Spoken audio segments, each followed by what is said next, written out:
네, 여러분 안녕하세요. 김기웅 토마 신부입니다. 오래간만에 뵙겠습니다. 2월 초에 강의 올리고 한 달이 넘도록 강의 못 올렸는데요. 새로 이제 용문 청소년 수련원으로 이사 오면서 여러 가지 생활들을 정리하느냐고 또 주변 정리하느냐고 시간이 좀 많이 걸렸습니다. 오래간만에 이렇게 강의 올리게 돼서 죄송한 마음입니다. 그래도 또 새로운 곳에서 또 새로운 분들 만나기 위해서 준비하고 있다는 거 말씀을 드립니다.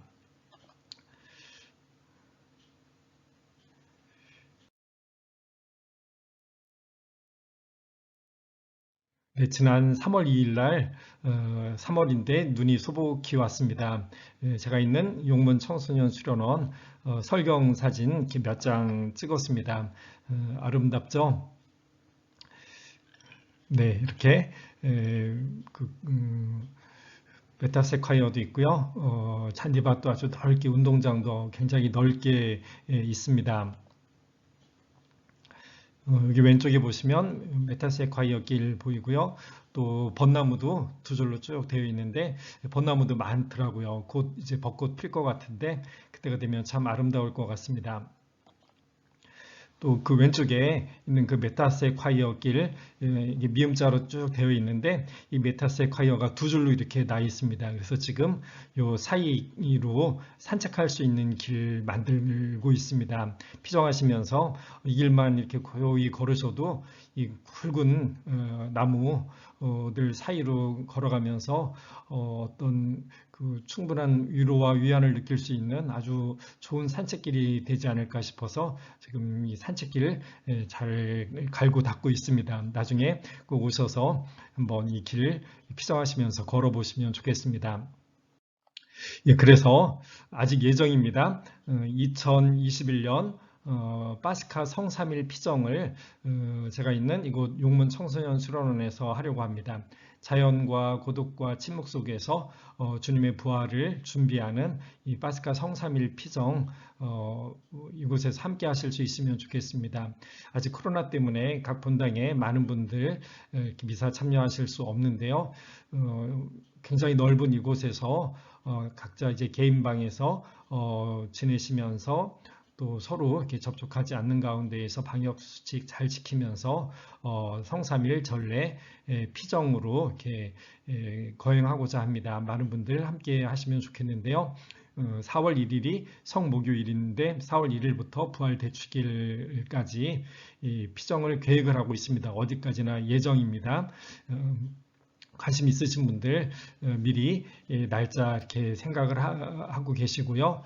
나중에 자세하게 확정이 되면 제가 이제 며칠 내로 여러분들에게 다시 한번 카톡으로 연락을 드리겠습니다. 그래서 그때부터 예약을 그때부터 받습니다. 할지 안 할지 그리고 몇 시부터 몇 시까지 회비는 얼마인지 뭐 자세한 내용들 나중에 알려드릴 테니까 미리 전화해서 뭐 신청하시고 이런 거 소용없습니다.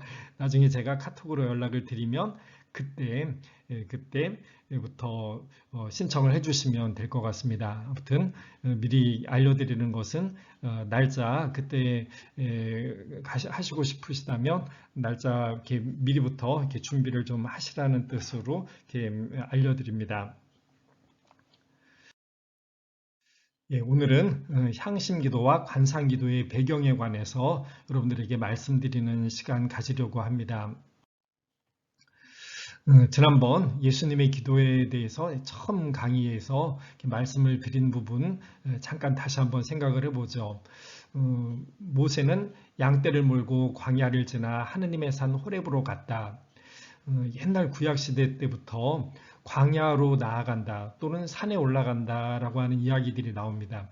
광야나 산에 나아간다는 이야기는 사실 하느님을 찾아간다는 이야기의 다른 표현입니다. 똑같은 내용이죠. 광야를 지나 산에 갔다는 이야기는 하느님을 만나러 갔다라고 하는 이야기입니다. 광야나 산은 하느님께서 계시는 곳, 하느님을 만날 수 있는 곳으로 그렇게 이해를 하고 있었다라고 하는 것이죠. 그 광야 산에서 모세가 불길에 타오르는 불길에도 타지 않는 떨기나무 거기에서 하느님과의 만남을 가지게 되죠. 그래서 광야, 산에 나간다는 이야기는 바로 하느님을 만난다, 하느님을 만나러 간다라고 하는 곳, 광야산은 하느님이 계신 곳, 이런 의미를 가진다라고 하는 것 다시 한번 말씀을 드립니다. 이스라엘은 시나이 광야에 이르러 그 광야에 진을 쳤다. 모세가 하느님께 올라가자 주님께서 산에서 그를 불러 말씀하셨다. 예, 똑같은 내용이죠. 이렇게 광야, 산에 가서 하느님을 만나고 하느님으로부터 말씀을 듣는다.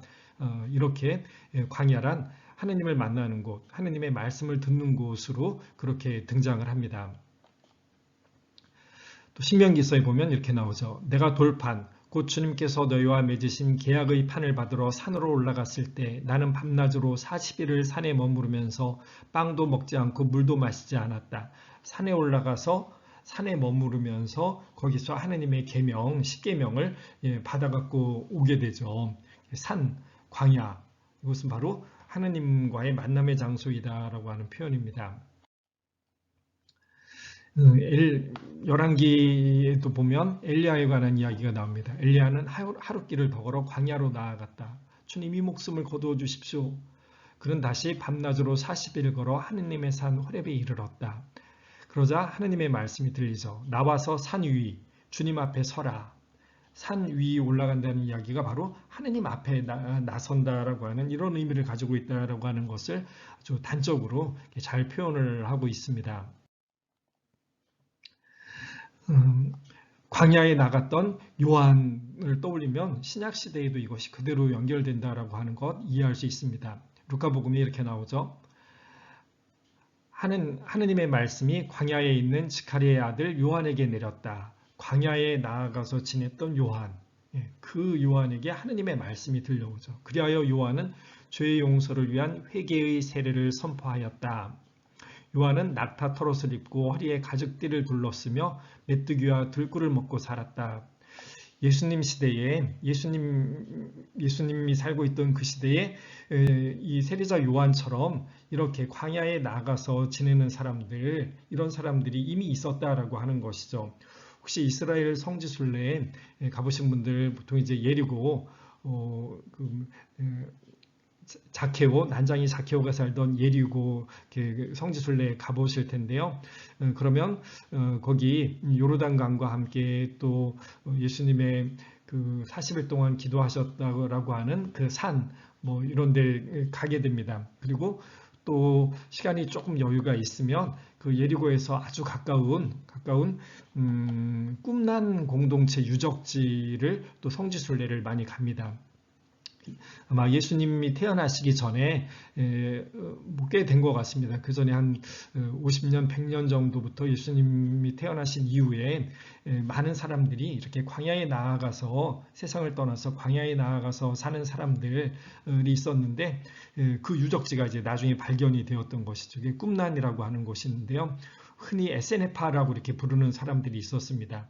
매일 새벽에 일찍 일어나서 정화 예식, 물속에 들어갔다 나오는 정화 예식을 맞이하면서 사해 바다로부터 떠오르는 해, 그 해를 맞이하면서 이 새로운 세상을 준비했던 사람들, 그렇게 집을 떠나 광야에 나가서 살았던 사람들, 이런 사람들은 이미 이렇게 존재하고 있었죠.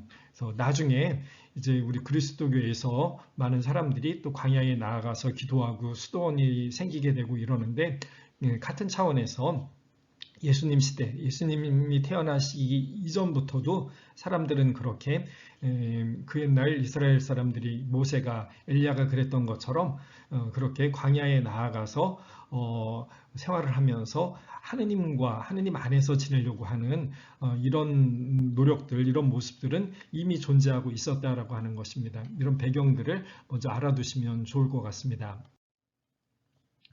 그래서 예수님도 마찬가지로 그렇게 하시죠. 예수님께서는 세례받으신 후에 성령으로 가득 차 요르단강에서 돌아오셨다. 그리고 성령에 이끌려 광야로 가시어 40일 동안 악마에게 유혹을 받으셨다. 저 광야, 세례를 받으실 때 너는 내 사랑하는 아들, 내 마음에 드는 아들이다 라고 하는 소리가 들려왔다라고 했는데 그 이후에 예수님은 오로지 다시 하나님과의 만남을 가지기 위해서 하나님을 만나는 장소 광야로 가셨던 것이죠. 이게 그 당시 사람들이 가지고 있었던 생각이었습니다. 당연히 예수님도 같은 차원에서 이렇게 하실 수 있었던 것이죠. 후에 이제 예수님 이후에 한 20-30년쯤 지나서 바오로 사도도 마찬가지였습니다. 먼저 사도가 된 이들을 찾아 예루살렘으로 올라가지도 않았습니다. 그냥 아라비아로 갔다가 다시 다마스쿠스로 돌아갔습니다. 바오로 사도가 핵심한 이후에 갔던 곳은 아라비아 사막이었다라고 하는 이야기입니다. 거기에서 하느님과 지내는 시간을 가지고 그리고 돌아와서 이제 선교사로서의 삶을 살게 되었던 것이죠. 이렇게 이스라엘 역사에서 예수님 시대 당시 그리고 이전 이후로 광야, 사막으로 나아간다라고 하는 것, 이것은 바로 하느님을 만나러 나아가는 것이다. 하느님과 함께 있기 위한 것이다 라고 하는 것을 우리가 잘 이해할 수 있습니다. 이렇게 표현합니다. 이스라엘이 그 이전에 40년 동안 광야에서 헤매게 되죠. 그 광야의 긴 여정을 거쳐서 약속의 땅, 가나안 땅에 들어가게 됩니다. 그런데 왜 이스라엘이 이 40년 동안 광야의 생활을 하게 되었던 것인가? 그것을 이렇게 표현합니다. 이스라엘은 광야에서 하느님께서 행하신 놀라운 일을 보았고 구름과 불기둥의 안내와 계시와 율법을 받았으며 하느님과 계약을 맺은 선민이 되었다. 광야의 시기는 이스라엘 역사의 여명에서 그들이 하느님의 백성으로 준비되고 정화되고 변화가 이루어진 때이다. 모세가, 엘리야가, 세리자 요한이 그렇게 광야에 나아가서 하느님을 만나고 하느님의 말씀을 들었던 것처럼 이제 이스라엘 백성들조차도, 이스라엘 백성들 모두도 광야의 40년간의 그 유랑을 통해서 거기에서 다시 하느님을 만났던 것이죠. 하느님이 먹을 것을 메추라기를 만나를 내려주시고 또 바위에서 물을 준비해 주시는 이 하느님의 놀라운 일들을 보게 됩니다. 그리고 또 모세를 통해서 결국은 하느님이 이 광야에서 자기들에게 말씀하신다라고 하는 것을 깨닫죠.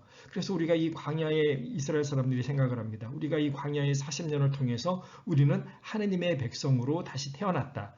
하느님과 계약을 맺은 선민이 되었다라고 하는 이런 표현을 할 수가 있었던 것이죠. 이렇게.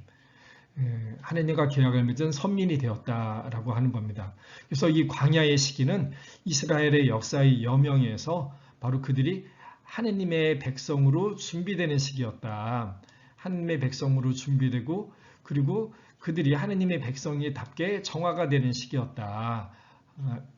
40년 동안 하느님의 백성이 되기 위해서 정화가 되는 시기, 그리고 이제 온전히 하느님의 백성으로 변화가 이루어지는 시기였다라고 이렇게 표현할 수가 있을 겁니다. 그러니까 이스라엘 사람들이 광야에서 지내는 것을 통해서 그가 하느님의 백성이 되었다, 이렇게 변화가 되었다라고 하는 것, 이것을 우리가 이해할 수가 있습니다. 즉 이제 이렇게 결론을 내릴 수가 있습니다. 모든 것이 결핍된 광야에서 모든 것을 선물로 주시는 하느님만이 생존의 유일한 근원임을 알 수 있다. 광야에 나아간다는 이야기는 그래서 이제 하느님만이 내 존재의 근원이다. 다른 어떤 것에도 의지하지 않고 오로지 나는 하느님만을 의지하겠다. 하느님만을 의지하겠다라고 하는 이러한 생각을, 이러한 깨달음, 이러한 어떤 자세로까지 변화가 된다라고 하는 것이죠. 즉 하느님만을, 광야에 나간다는 이야기는 하느님만을 바라보고 하느님만을 의지한다라고 하는 이야기가 된다라고 하는 것이죠. 네. 이렇게 하느님만을 의지해서 하느님이 내 생존의 유일한 근원이다 라고 하는 것, 이것을 깨닫는 것이다. 그래서 광야에 나간다는 이야기는 하느님과 함께 있겠다라고 하는 이야기입니다. 하느님과 함께 있겠다. 그래서 이 하느님과 함께 있을 때 사막에 길이 생기고 그리고 내가 아무것도 없는 이곳에서 오히려 진정한 삶, 진정한 생명이 충만해지는 진정한 삶을 살 수 있게 된다. 광야에 나아가서 하느님만을 바라보고 하느님과 함께 있는 것을 통해서 새로운 생명으로 내가 새롭게 태어난다라고 하는 것을 이렇게 표현할 수 있었던 것입니다. 즉 하느님을 떠나서 구원을 찾으려 함은 유혹이며 파멸이다라고 하는 것을 광야가 우리에게 알려준다라고 하는 것이죠. 하나님이 없으면 죽음이다. 하지만 하나님이 있으면 구원이다라고 하는 것을 광야에서 쉽게 깨달을 수 있었다라고 하는 것이죠. 그래서 모세로부터 세례자 요한을 거쳐 예수님 그리고 그 이후에 이제 많은 사람들이 광야에 나아가서 기도하려고 하는 사람들이 생기죠. 우리 그리스도교에서 이제 사막의 교부들이라고 하는 많은 사람들이 광야에 나가서 기도하고 그 이후에 이제 수도자들이 생기게 되는데 수도원 이제 뒤에서 말씀드리지만 바로 수도원이라고 하는 것이 광야이죠, 광야. 장소로서 광야는 이제 다양한 모습으로 사람들에게 새롭게 이제 광야라고 하는 것이 다가오게 되는데 이 광야, 다양한 형태의 광야로 나아간다, 산에 나아간다는 이야기는 내가 끊임없이 하느님만을 바라보겠다, 하느님을 바라보겠다. 그리고 다른 그 무엇이 아니라 오로지 하느님의 뜻과 하느님의 말씀으로 살겠다. 하느님의 말씀으로 나를 새롭게 태어나게 하겠다라고 하는 것, 이것을 나타내는 것이다 라고 하는 것입니다. 예수님이 그렇게 40일 동안 기도하신 이후에 또 매일같이 이른 새벽에 한밤중에 이렇게 또 산에 올라가서 광야에 나아가서 이렇게 기도하신다라고 하는 이야기가 나오는데 바로 고독 속으로 예수님께서 들어가시는 것이죠. 여기 이렇게 표현할 수가 있습니다. 삶의 모든 중요한 시점마다 예수님의 방식은 하느님의 말씀을 더 깊이 듣고 하느님의 뜻에 자신의 존재를 일치시키기 위해 고독 속으로 물러나는 것이었다. 즉 예수님은 끊임없이 산으로 가시면서 이 고독 속에서 홀로이, 즉 하느님과 함께, 고독이라는 이야기는 다른 어떤 것도 없이 하느님만을 바라보겠다라고 하는 것이죠. 그래서 하느님의 말씀으로, 하느님의 뜻으로 나를 새롭게 하겠다라고 하는 것의 표현으로 예수님이 자주 기도하러 가셨다. 사막으로, 광야로 기도하러 나아가셨다. 외딴 곳으로 기도하러 가셨다라고 이렇게 알아들을 수 있는 것이죠. 즉 예수님께서 하셨던 기도는 자신과 아버지의 신적 동질성의 상호 친교였다. 아버지와 나는 하나이다 라고 하는 것을 끊임없이 유지하기 위해서 예수님은 끊임없이 하나님과 홀로 머무는 장소, 하나님과 홀로 지내는 시간, 이것을 가졌다라고 하는 것이죠. 그래서 외딴 곳으로 나아가셔서 기도하셨다라고 하는 것입니다. 즉 예수님은 당신 존재의 근거를 하느님에게 두려고 하는 것, 이런 차원에서 예수님이 기도하셨다. 즉 내 뜻이 아니라 아버지의 뜻대로 내가 하는 것이 아니라 아버지가 하시는 일을 하는 거고 내가 말을 하는 것이 아니라 아버지께서 하시고자 하는 말씀을 하려고 하는 것뿐이다. 이것을 이루는 방법이 바로 외딴 곳으로 가셔서 기도하는 것이었다. 당신의 존재 근거를 하느님에게 두는 방법이었다. 즉 하느님으로 말미암아 살고자 하는 것. 그래서 예수님이 이렇게 외딴 곳으로 나아가셔서 기도하셨다라고 하는 것입니다. 여기에서 이렇게 이제 알아들을 수 있습니다. 광야라고 하는 것, 그 옛날 아주 옛날부터 이스라엘 사람들이 했던 모세가 엘리야가 그랬던 것처럼 광야에 나아간다는 이야기, 또 산에 간다는 이야기, 다 같은 이야기가 되는 것이죠. 광야나 산이나 사막, 다 같은 장소를 뜻하는 표현입니다. 광야나 산이나 사막, 그리고 예수님은 나중에 외딴 곳으로 가셔 기도하셨다라고 표현한 이 외딴 곳, 이런 것이 다 똑같은 장소, 똑같은 의미를 가진다라고 하는 것이죠. 즉 하느님만을 만나려고 하는 곳, 하느님만이 계신 곳, 세상을 떠나서 세상을 벗어나서 하느님과 함께 있으려고 하는 표현이었던 것이죠. 우리 흔히 출가라고 이야기를 하죠. 그 옛날 부처님께서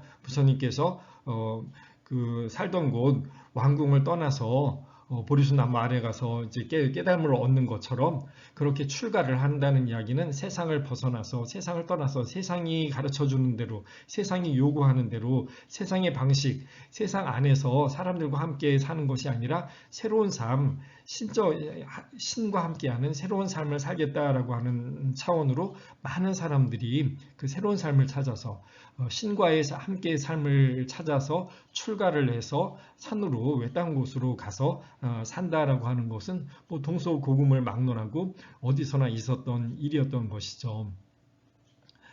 자, 그런데 이 광야, 산, 사막, 외딴 곳이라고 하는 것이 그렇게 일상과 멀리 떨어질 이유가 없다라고 하는 것을 깨닫게 됩니다.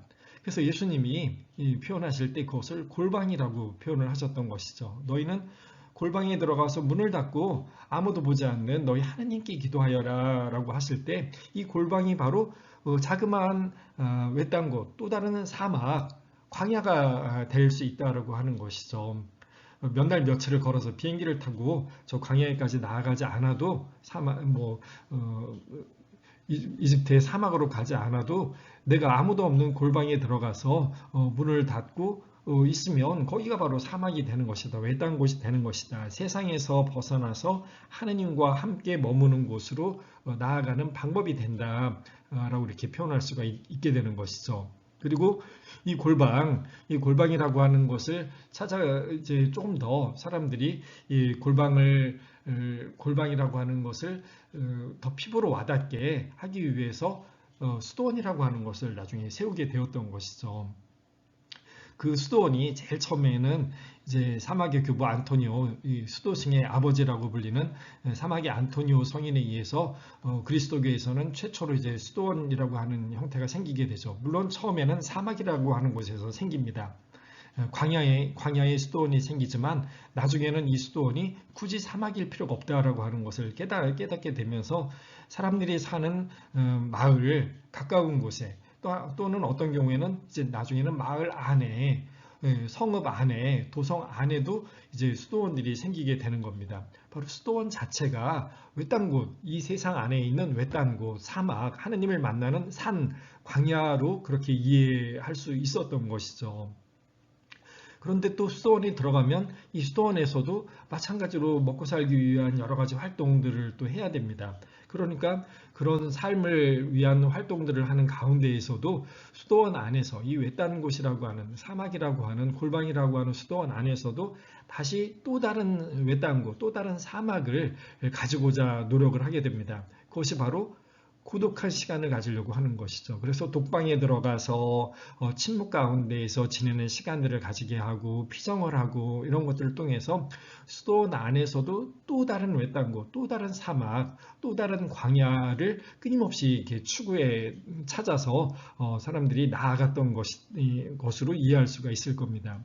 그리고 이 고독이라고 하는 것은 특별히 개인방에 들어가야만 피정의 시간을 가져야만 되는 것은 아니죠. 어떻게 하면 되나요? 어떤 상황이든지 눈을 감는다면 바로 그 순간이 하느님과 머무는 시간, 세상을 떠나서 오로지 하느님만을 바라보는 시간, 외딴 곳, 사막이 될 수 있다라고 이렇게 깨달게 되었던 것입니다. 그래서 우리가 일상생활 중에 하느님에게 내 존재 근거를 두기 위해서 예수님처럼 그렇게 광야로 외딴 곳으로 나갈 필요가 없다. 꼭 성당에만 가야 되는 것이 아니다. 어느 순간이든 어느 때이든 어느 장소이든 간에 내가 바로 그 순간에 눈을 감음으로써 세상을 떠나서 오로지 하느님만을 바라보고 하느님과 함께 있겠다라고 하는 바로 그 상태로 우리가 변할 수 있다. 눈 감고 기도하는 것이 우리로 하여금 바로 외딴 곳, 우리를 하느님과 만남, 하느님의 말씀을 듣는 광야로 우리를 주게 된다라고 이렇게 깨달을 수 있게 되었던 것이죠. 그래서 우리가 기도한다라고 하는 것, 어떤 상황이든 기도한다라고 하는 이야기는 바로 내가 눈을 감고 고독 속에서 외딴 곳을 찾아서 하느님과 함께 머물면서 하느님만을 내 존재의 근거로 삼겠습니다.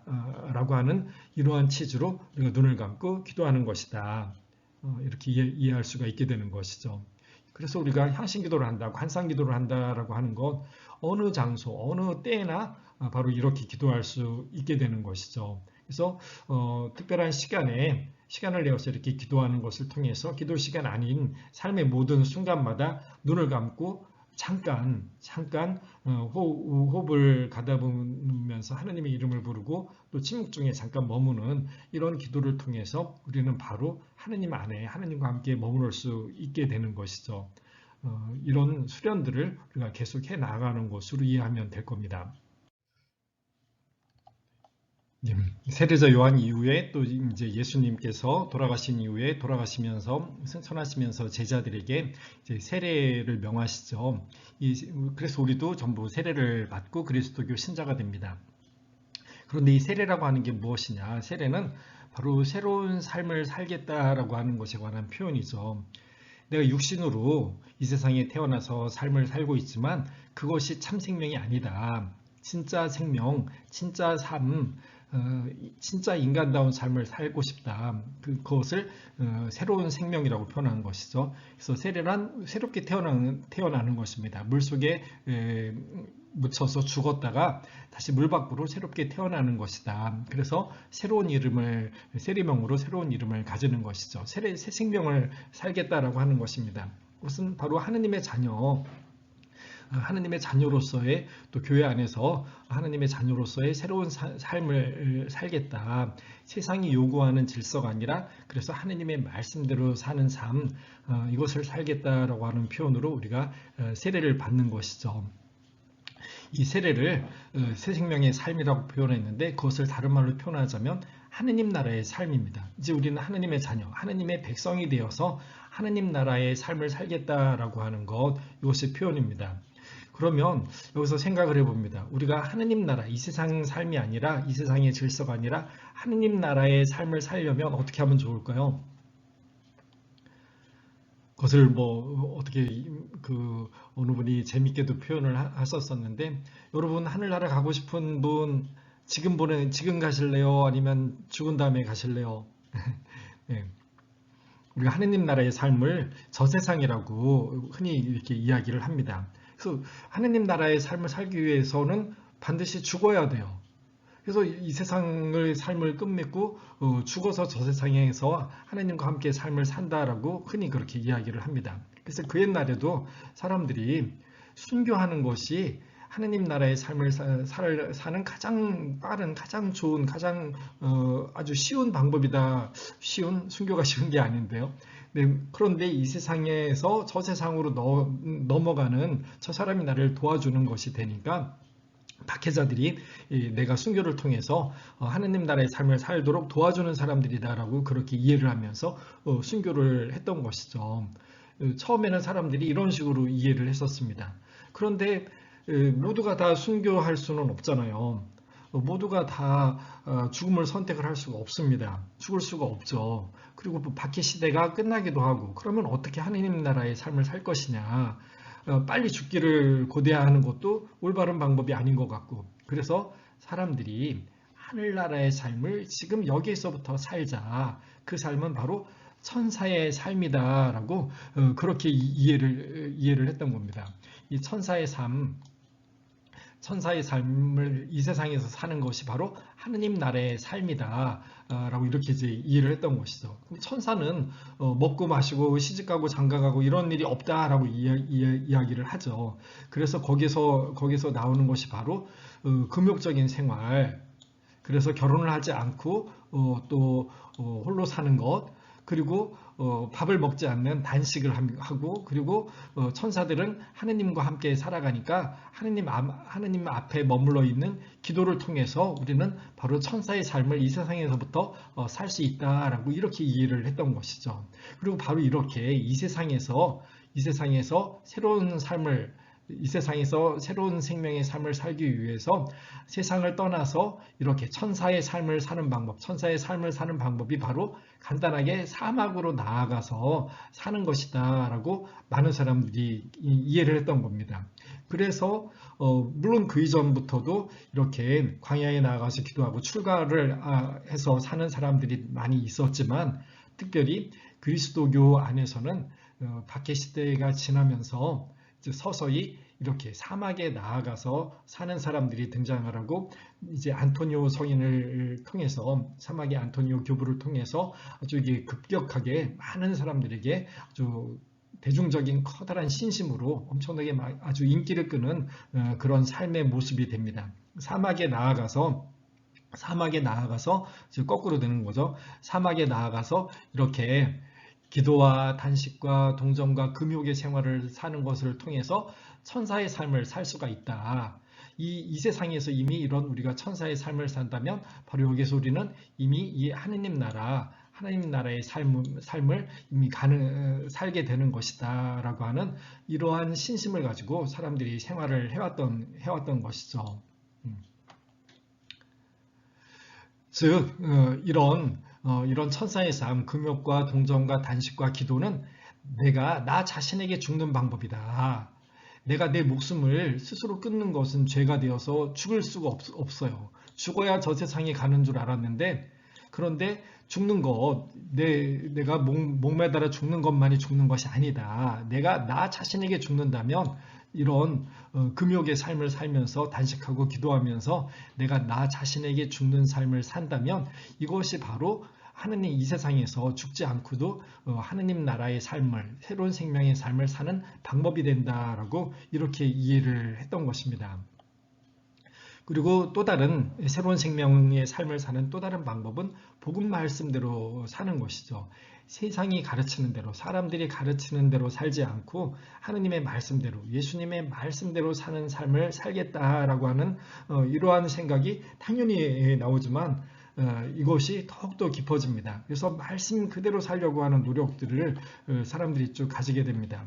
대표적으로 안토니오 성인이 완전해지려면 재산을 다 나누어주고 나를 따르라 라고 했던 이 말씀 그대로 전 재산을 다 가난한 이들에게 나누어주죠. 나중에 아시시의 프란시스코 성인이 그랬던 것처럼 많은 사람들이 말씀을 있는 그대로 실천하려고 하는 이런 노력들을 가지게 됩니다. 그것이 바로 하느님의 뜻대로 하느님의 말씀대로 사는 것이니까 그것이 하느님의 백성이 되어서 하느님의 자녀로서의 사는 새 생명의 삶이다라고 이렇게 이해를 했던 것이죠. 복음 말씀대로 살려고 하는 것, 이것이 새 생명의 삶을 사는 또 다른 방법으로 이해를 했던 것입니다. 그래서 이제 나중에 이렇게 사막에 나아가서 살던 사람들, 그런 사람들이 많이 있다라고 했는데 이것은 두 부분으로 사막의 수도승들과 함께 도시에서도 수도승들이 생기게 됩니다. 사막으로 나아가지 않고도 가까운 곳에서 이 사람들이 사는 곳 바로 마을 바로 초입에 거기에 살면서 또는 이제 나중에는 이게 안으로 들어오게 되죠. 마을 안으로 들어와서 생활을 하게 됩니다. 사막에 나아갔다가 거기에서 온전한 깨달음을 가지고 다시 사람들이 살고 있는 마을 안으로 들어와서 사는 삶을 사는 사람들, 이런 모습을 보여줍니다. 그들은 고행과 엄격한 삶과 복음 말씀을 실천하는 사랑의 삶, 그리고 부단한 기도, 이런 것들을 통해서 사람들에게 이 세상에 살면서도 저렇게 하느님 나라의 새로운 삶을 사는 사람이 있구나라고 하는 것을 깨닫게 해주는 그런 삶의 모습을 보여주더라라고 하는 것입니다.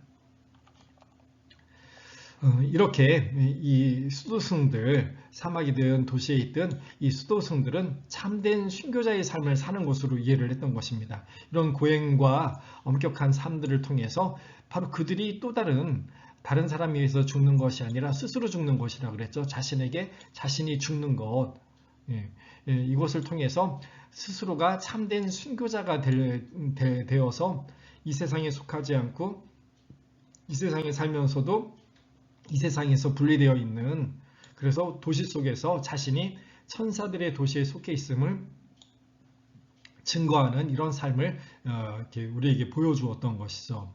이것이 사막의 교부들의 모습이었고, 이것이 이제 후에 수도자들의 삶이고, 또 한편 이제 우리가 끊임없이 이 기도를 통해서 추구하고자 하는 내용, 이런 배경으로 그 옛날부터 사람들이 이런 모습을 가졌다라고 하는 것입니다. 우리도 내가 왜 눈을 감고 기도하려고 하는 것인가 라고 하는 것, 이 근원적인 이유를 우리가 여기에서 다시 깨달을 수 있다라고 하는 것입니다. 그래서 배경으로서 여러분들에게 이런 말씀을 드리는 것입니다. 여기서 사막의 수도승들, 예수님 돌아가신 이후에 150년, 한 200년쯤 지나면서부터 굉장히 많은 사람들이 이 사막에 나아가서 살면서 이후 몇 세기 동안 사막에 나아가서 기도하는 것이 아주 유행이었다고 합니다. 그들은 사막에 아무도 없는 곳에 나아가서 그 안에서도 서로 사람들을 만나지 않고 홀로 지내려고 노력을 하죠. 그들은 깊은 고독 가운데서 지내려고 했던 것입니다. 그런데 이 사막의 수도승들이 고독한 삶을 살려고 했던 이유가 무엇인가? 그것은 바로 하느님과 함께 있겠다라고 하는 것이 목적이었다라고 하는 것이죠. 세상을 떠나는 것, 출가하는 것, 이 목적은 하느님과 함께 있으려고. 세상은 나로 하여금 하느님에게서 눈길을 돌려 다른 것을 자꾸 바라보게 한다. 요즘 같으면 스마트폰이 우리의 눈과 귀를 사로잡잖아요. 성경 보려고 하지 않습니다. 성당에 가려고 하지 않습니다. 더 재밌는 것이 얼마나 많아요. 이 손안에 스마트폰 안에 모든 재미있는 것들이 있으니까 하느님이 중요한 게 아니라, 그래서 그 유튜브를 유튜브가 하느님이다라고 해서 갓튜브라고 이렇게 표현을 한다고 하죠. 그래서 그런 세상이 주는 모든 것들, 여기에서 떠나서 깊은 고독 속으로 가서 오로지 하느님만을 바라보면서 하느님과 함께 살겠다라고 하는 것, 이런 차원으로 사람들이 사막으로 나아가서 기도했다라고 하는 것입니다. 깊은 고독 속에서 지내려고 했다.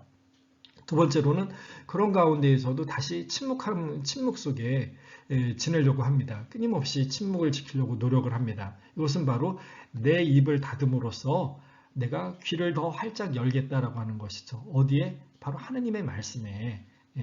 하느님께 귀 기울이려고 하는 것. 하느님에게만 내 귀를 열어놓고 하느님의 말씀을 듣고 하느님의 뜻대로 살려고 하는 것. 이것의 또 다른 표현 방식이 바로 침묵하는 것으로 그렇게 이해를 했던 것입니다. 그리고 이 사막의 수도승들은 사막에 나아가서 기도하면서 끊임없는 기도를 하려고 합니다. 하루 종일 같은 단어를 반복을 하면서 성경 구절 한 문장을 끊임없이 반복하면서 끊임없이 하루 종일 기도하려고 합니다. 기도는 왜 기도하는 걸까요? 기도는 하느님과 함께 있는 것에 관한 표현이죠. 하느님의 현존 안에 머물고 싶다. 하느님 앞에 있는 것이다. 하느님의 얼굴을 바라보고 있는 것이다. 라고 이렇게 생각을 했던 겁니다.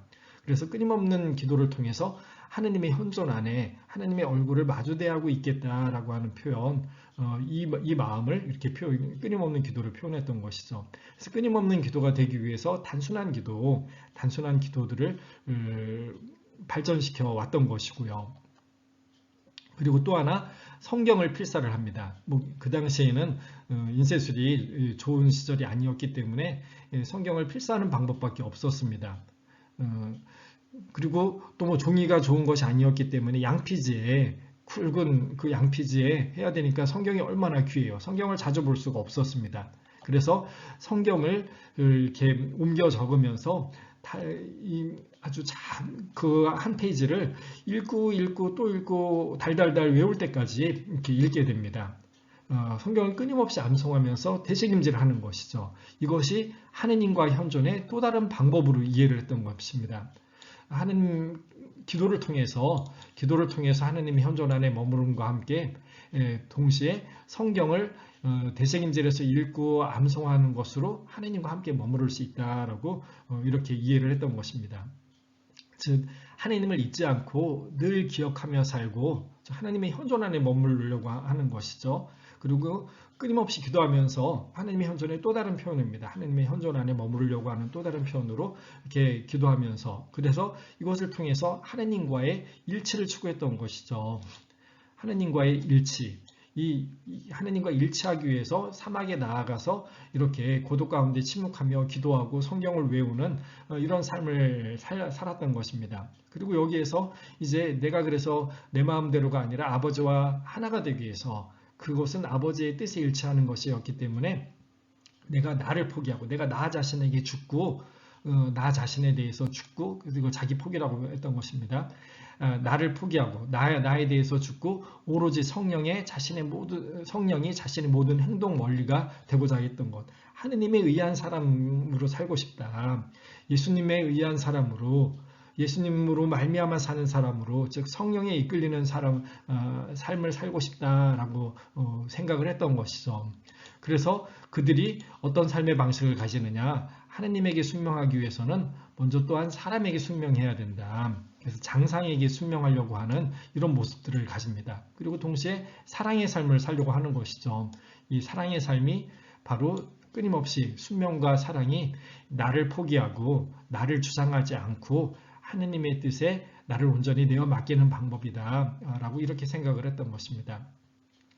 이러한 차원에서 많은 사람들이 이 그리스도교 초기에 이렇게 사막에 나아가서 끊임없는 기도를 하려고 했던 것들인데, 이런 기도들, 사막의 수도승들로부터 비롯된 이런 기도들, 그들의 어떤 이상들, 이런 것들이 지금까지도 우리에게 그대로 이렇게 전해져 내려오는 것으로 이해하면 될 것입니다. 그래서 우리가 향신기도 또 관상기도를 한다는 이야기는 그들과 크게 다르지 않습니다. 늘 내 뜻이 아니라 내가 하느님의 뜻에 따라서 사는 사람, 내 존재 근거를 하느님에게 두어서 내가 하느님에게 비롯된 존재이기 때문에 하느님으로, 언제나 하느님으로 말미암아 살으려고 하는 방법, 그래서 하나님과 함께 살려고 하는 방법, 그 방법으로 우리가 이런 향심기도, 침묵 가운데 고요하게 머무는 이런 기도들을 하게 되는 것이다 라고 하는 것이죠. 우리의 침묵 기도가 곧 그 옛날에 사막에 나아가서 고독 속에 머물려고 했던 그들과 똑같이 맥이 통하는 그런 같은 삶의 방식을 추구하는 것이다 라고 그렇게 이해할 수 있을 것 같습니다.